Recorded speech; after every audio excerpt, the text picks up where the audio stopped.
விஜயகாந்த் சார்னாவே எல்லாருக்குமே ஸ்பெஷல். விஜயகாந்த் சார்னாலே எல்லாருக்குமே ஸ்பெஷல் தான். ஸோ தேசிய முற்போருக்கு திராவிட கழகன்றது வெறும் ஒரு 4 செவத்துக்குள்ள முடியிற விஷயம் கிடையாது.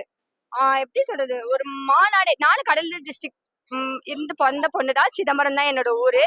நான் 9 இயர்ஸா இங்க வந்து செட்டில் ஆயிட்டேன். நான் சினி ஃபீல்ட்ல தான் ஆக்ட் பண்ணிட்டு இருக்கேன். பட் எனக்கான ஒரு ஒரு இடம் கொடுக்கல. இப்ப வரைக்கும் நான் ஒரு சீரியல் ஆக்ட் பண்ணிட்டு இருக்கேன்னு தெரியும். ஆனா மக்களுக்கு நான் தான் நடிக்கின்றது வரைக்கும் இது வரைக்கும் தெரியாது. ஆனா இன்ஸ்டால நான் நிறைய பண்ணிருக்கேன். ஸோ அவங்க எல்லாரும் வந்து செல்ஃபி எல்லாம் எடுத்திருக்காங்க. ஸோ அதெல்லாம் பார்க்கும்போது ரொம்ப சந்தோஷமா இருந்துச்சு. சார் கூட ஒரே ஒரு போட்டோ எடுக்கணும்னு தான் நான் ஆசைப்பட்டேன். ஆனா எங்க அப்பா சொல்லியிருக்காங்க, இங்க எங்க அம்மா கல்யாணம் பண்ணதுக்கு முன்னாடியே வந்து சாருக்கு இதே இந்த மண்டபத்துல வாசல்ல வெளியே நின்று எங்க அப்பா அவங்கள பாக்கணும்னு ரொம்ப ஆசைப்பட்டாங்க. ஆனா இப்ப வரைக்கும் பார்க்க முடியல. எங்க அப்பா ரொம்ப ஃபீல் பண்ணாரு. எனக்கு அப்பா அம்மா கிடையாது. எனக்கு கல்யாணம் பண்ணி வச்சுட்டாங்க. எனக்கு ஒரு பையன் இருக்கான். அவன் படிக்கிறான், 4th படிக்கிறான். இப்ப நான் சொல்லணும்னா இவங்களை எனக்கு ஏன் பிடிக்கும்னா, எங்க இன்னொரு அப்பா எனக்கு அவங்க. நான் என்னோட அப்பா, அவ்வளவுதான் சொல்ல முடியும். அது மேல எனக்கு வார்த்தை இல்ல. வாழ்க்கையில ஒரு ஒரு நல்ல மனிதன் சொல்லுவாங்க பாத்தீங்களா, அது அவர்கிட்ட காணலாம். அவர் இல்லைன்னா நம்ம இல்ல அப்படின்ற இதுக்குதான் வந்தேன். நேத்து யதார்த்தமா தான் வந்தேன். இன்னைக்கு அவங்களோட பர்த்டே எனக்கு தெரியாது. ஆனா என்னோட பர்த்டேன்னு எனக்கு தெரியும். ஆனா அவங்களோட பர்த்டேன்னு எனக்கு தெரியாது.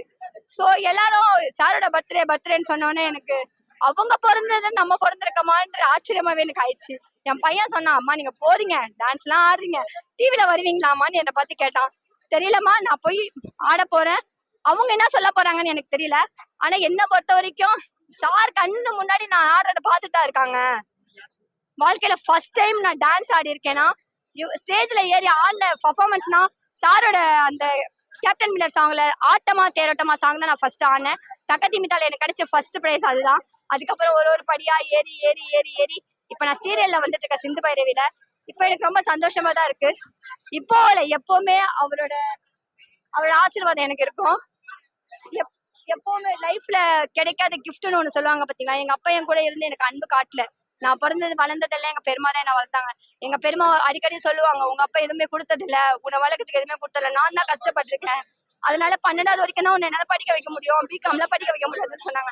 நான் ஐபிஎஸ் ஆகி காட்டுறேன். அதே சென்னையில நான் வாழ்ந்து காட்டுறேன். 9 வருஷமா வாழ்ந்துட்டு இருக்கேன், படிச்சுட்டு இருக்கேன். எம்காம் ஃபைனல் படிச்சுட்டு இருக்கேன். முடிச்சுட்டேன்னா கரெக்டா இந்த கான்ஸ்டபிள் ஒர்க் எல்லாம் பார்க்க மாட்டேன். கரெக்டா இன்ஸ்பெக்டரா ஆகணும்னு ஆசை எனக்கு. எஸ்ஐ ஆகணும்னு ஆசை. அந்த நல்ல லெவலுக்கு நான் போவேன்னு எங்க மாஸ்டர் எனக்கு சொல்லியிருக்காங்க. நான் இன்னும் நான் போவேன், நல்லா இருப்பேன் அப்படின்றது அவரோட ஆசீர்வாதம் எனக்கு இருக்கு இப்போ.